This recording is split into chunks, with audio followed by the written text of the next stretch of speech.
Okay, so the very famous chapter 7 starts with Nick making a strange statement about Gatsby's life as Trimalchio would soon be at an end. If you remember back when we first started talking about the book, Fitzgerald actually wanted to name the story Trimalchio and West Egg. And of course the publisher said, you can't do that. But if you look up this figure, Trimalchio was a guy from ancient Rome who was a character who threw big parties and was rich and famous, but at the end, he had this tragic downfall. So Nick's allusion here is important, and it's kind of foreshadowing here what's going to happen. So what we find out right away is that Gatsby has fired all of his servants, and he has Daisy coming over still every day, and it's kind of trending towards, this is what's going to happen. She's going to be with him, and Nick is kind of assuming, that's going to be the end result. So we find out maybe a few weeks have gone by here. It's like late August, and finally, randomly one afternoon, Gatsby calls Nick and says, "I need your help. I want to tell Tom, this is it. I'm going to confront him, and Daisy's going to be with me." And Nick is kind of thinking, probably not the best idea, but if you need me to, I'll help you. So maybe a week or two later, they decide to go over to Tom and Daisy's house.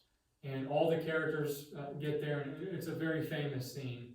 They're sitting around this table, and every character is obsessed about how hot it is.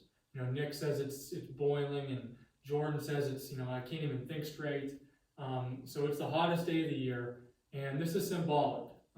Obviously tensions are rising, the climax is approaching, and Fitzgerald is showing us, of course, everybody's hot.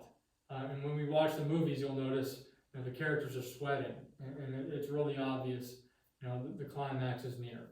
So they're all sitting there, and at one point, Tom and Daisy's daughter, again named Pam, comes into the room, and Daisy introduces her to Gatsby, and there's this look on Gatsby's face of just unsureness, doesn't know what to think.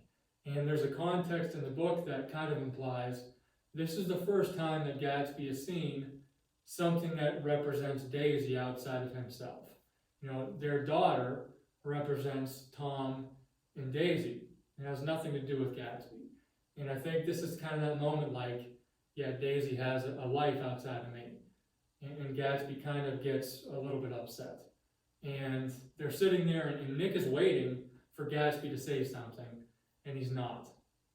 And I think Daisy picks up on it. So Daisy kind of, out of nowhere, says, "I think we should go into New York City and get some lunch. Let's beat the heat and go into the city."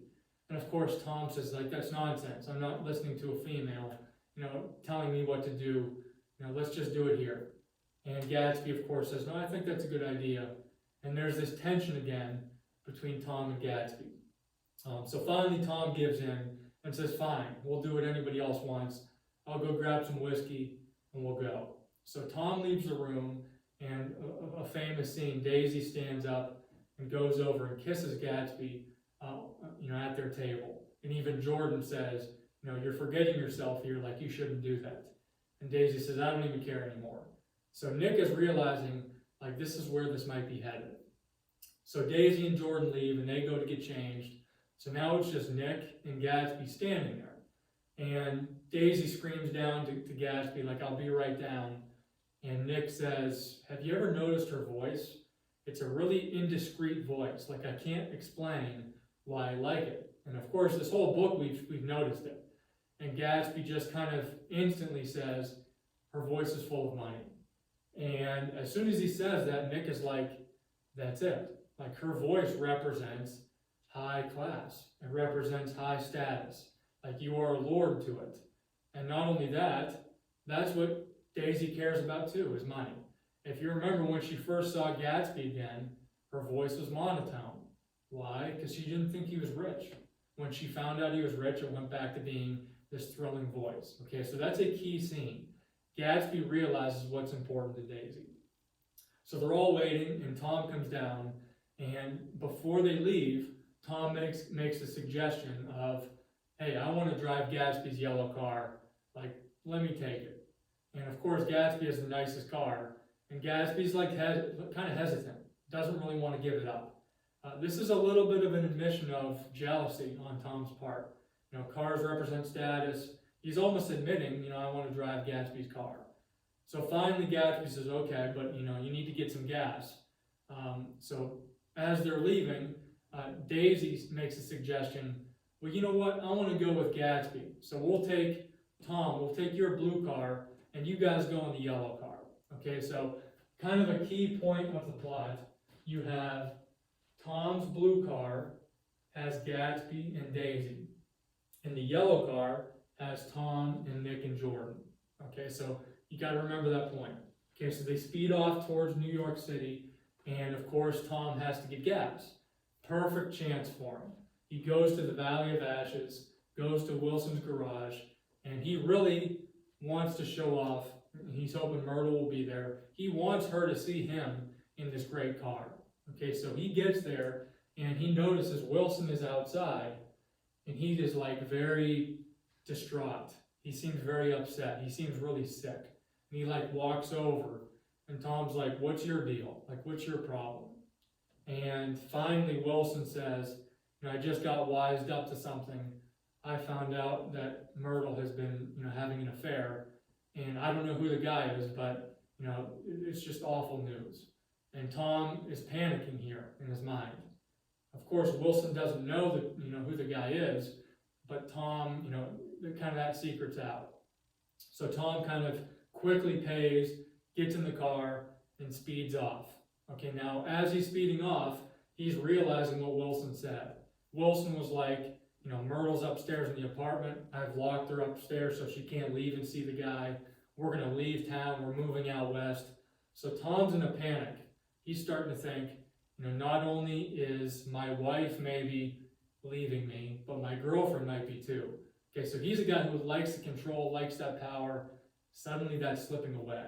So he's like going 100 miles an hour trying to get to the city.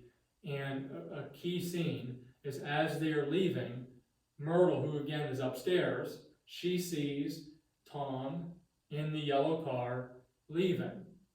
Myrtle starts panicking. She wants to be with Tom. Okay, so Tom speeds off. She sees him. We'll get back to that in a second. Okay, so they go towards the city. They approach Manhattan. They get to, of course, the Queensboro Bridge.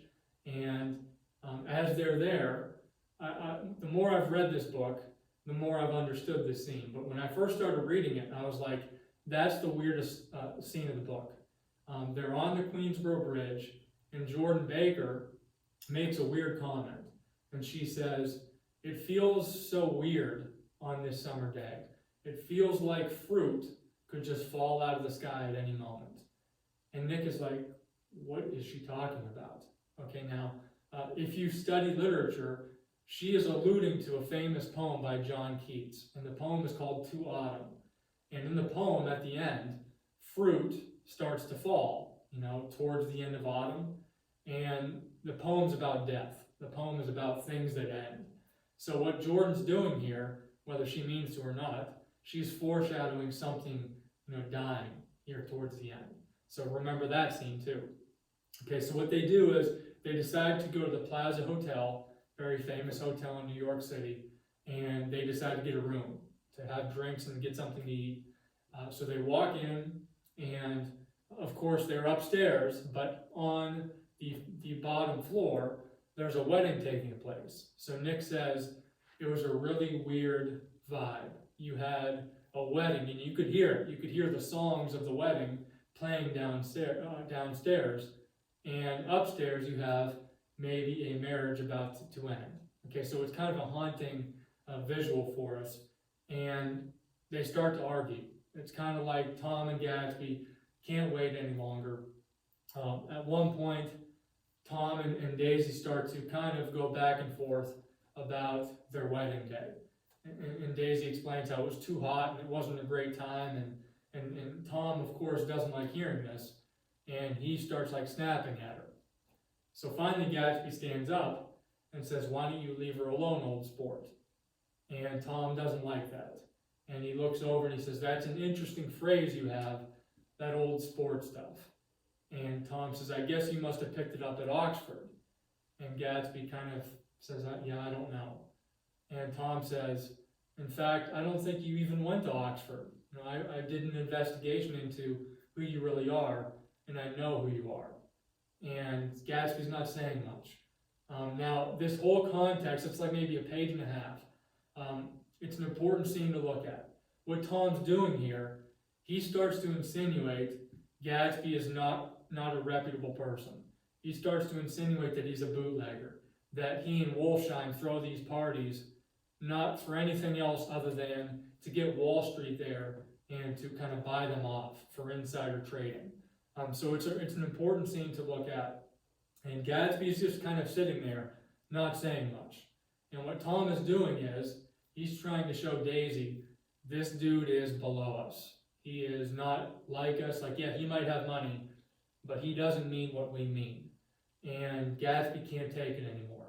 So finally Gatsby stands up and he kind of drops the bombshell and he goes, well, your wife doesn't love you. She's never loved you. She loves me. And of course Tom says, that's preposterous. Like, she'd never love you. Like, you'd have to steal a ring to put on her finger. And Daisy stands up and she kind of goes, you know, why didn't you stop, Tom? And she starts to kind of inch towards Gatsby. And Nick's like, I could sense she wants to be with Gatsby. And the longer this goes, the more you get that feeling. So finally, Gatsby stands up. So you have Gatsby, you have Tom, and you have Daisy kind of in the middle of them. And Gatsby says to Daisy, just tell him you never loved him and you can be with me forever. Like, it will all wipe out. And Tom says, oh, you never loved me. How about on, you know, our wedding day or on our honeymoon? And he starts listing things that they've done. He goes, what about our past, or what about our daughter? And you can see Daisy's torn here. You know, she maybe wants to be with Gatsby, but she's hearing Tom too. Plus, you have Tom saying, you know, Gatsby is someone who used to be poor and isn't as good as us and is inferior. And it's like they're kind of throwing haymakers back and forth. So finally, Daisy stands up, looks at Gatsby, kind of throws everything down, and she says her famous line, you want too much. Like, I love you both. And she runs out of the room. And as she runs out, Gatsby's face just drops. Now remember, he wants everything to be perfect. He needs it to be perfect. That was basically Daisy saying, I don't want to be with you. I can't. Like, things have changed. And she runs out. Now, it's interesting. Gatsby runs out too. He follows her, like to chase her down. And Tom doesn't chase her. What does Tom do? He starts to open up some whiskey and starts bragging to Nick. Like, she'd never be with someone like that. Like, how could she? You know, someone so far beneath us. And you just hate Tom in this scene. I mean, you hate the fact that Daisy's chosen him. You hate the fact of how he's acting too. So he starts offering Nick a drink, like, to congratulate each other. And Nick says no, like, let's just leave. And I put down here, it's kind of a cool scene too. At one point, Nick is like, I just kind of realized today was my birthday. Like, I've been all caught up in this stuff. I just realized I turned 30. And this is, to me, the turning point of the book for Nick. It's like he realizes this stuff is too stupid for me. Like, I don't like these people. I don't like this drama. Like, I'm done with it. Like, the age of 30 is time to kind of grow up. So Tom kind of says, okay, let's go on home. So they leave the plaza too. Okay, now, key scene again. They get outside. They realize that for whatever reason, Gatsby and Daisy have taken the yellow car. I don't know why. They don't know why. But they've switched. Okay, so they leave. All that's left to take is the blue car. So they get in. They start driving back towards the Valley of Ashes. As they approach it, Tom, of course, is bragging, boasting, until he sees that there's been an accident up ahead. And, of course, under the eyes of T.J. Eckelberg, there are, you know, ambulances and policemen. And Tom's instant reaction is, great, this is awesome. Maybe Wilson will get business. He'll be able to fix some cars. maybe Wilson will stay. So now all of a sudden you have Tom in the beginning of the chapter having maybe both ladies gone. Now maybe both will stay. And he feels excited until he gets out. And of course he notices there's a body laying in the street, and it's Myrtle. And she's been hit, she's killed, and she's laying there. So Tom gets out, he goes and checks out the scene and wonders what the heck just happened. Now, there's one guy there, his name is Michaelis, and he's a neighbor of the Wilsons. And he's explaining to the police officers exactly what happened. He was the only witness to the scene. He said it was so strange. I heard Myrtle and Wilson in their apartment screaming at each other, fighting. I saw a car coming from the city off the bridge coming towards us, and it was yellow. And I saw Myrtle leaving the apartment, and she looked at the car. It was almost like she was trying to get its attention or flag it down. Now, we as the reader, what do we know? She thinks this is who? She thinks it's Tom. She saw Tom earlier in the yellow car. So she starts running towards Tom, flagging it down. Of course, it's not Tom. Michaelis said that the car didn't stop, sped up, nailed her. She dies on impact, and Michaelis is like, the car never even stopped. It just kept going out towards West Egg and sped off into the distance. And Tom's hearing all this, and his quote is, "That son of a bitch Gatsby, I knew he would kill Myrtle. Like, he's trying to get back at me because Daisy chose me too. He must know about my affair." So he is pinning everything here on Gatsby, and Nick is like in shock, hearing all of it. Okay, so Wilson is distraught, Tom's distraught, Myrtle is dead, and Gatsby and Daisy are nowhere to be seen. Now, I always think this is kind of a funny, ironic thing.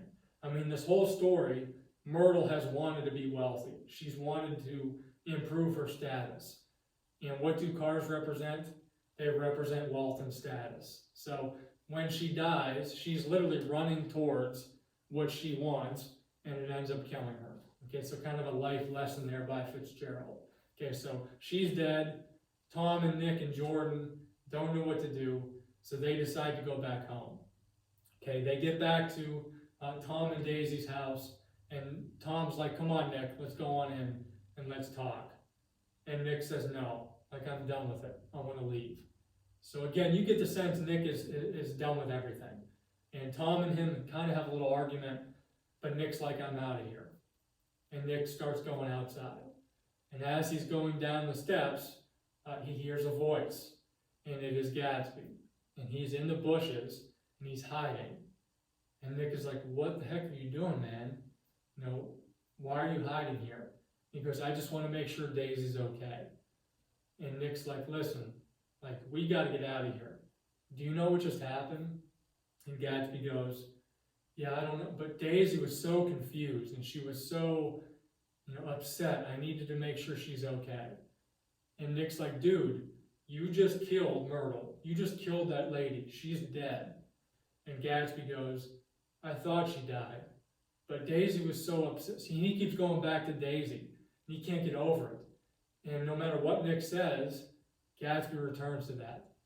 And Nick is like, at one point, "We have to leave." And Gatsby goes, "I'll never leave. I'm going to stay right here until Daisy comes back to me. Like, she's going to come back to me. I'm going to protect her. I'm going to make sure Tom doesn't do anything. She's coming with me." And in Nick's mind, he's like, she's not. Daisy will never, probably even talk to him again, especially now. Daisy has basically said, like, "I'm done with you." So Nick is like, the obsession that Gatsby has and this flaw, it's like, it's too far gone now. And as Nick's leaving, Gatsby kind of has a slip up, and he kind of explains that Daisy was the one who was driving and not him. And as soon as Nick hears this, he's like, in his mind, did Daisy do it on purpose? Did she not? Why didn't they stop? And all of a sudden, a new wrench is thrown into the story. Like, so Daisy was the driver. And then Gatsby kind of tries to cover it up, and he says, but anyways, like, if anybody finds out, I'll take the blame for her anyways, like, I don't care. So again, he's trying to protect her. So Nick, one more time, says, let's go. And Gatsby goes, no, I'll talk to you tomorrow. And Nick leaves. And as chapter 7 ends, very famous, sad scene, Nick looks back, and he sees Gatsby alone, standing outside of Daisy's house, looking up, hoping she comes back out when she's not going to. So you have Gatsby, who, once again, is a tragic figure at the end of chapter 7. Okay, so this is an important chapter for you guys to remember. A lot to detail, a lot to discuss. Now, this is, of course, not the end of the book. We still have 2 more chapters. Chapter 8 is probably as important as chapter 7, so we have a lot to talk about with that too. Okay, chapter 8 next.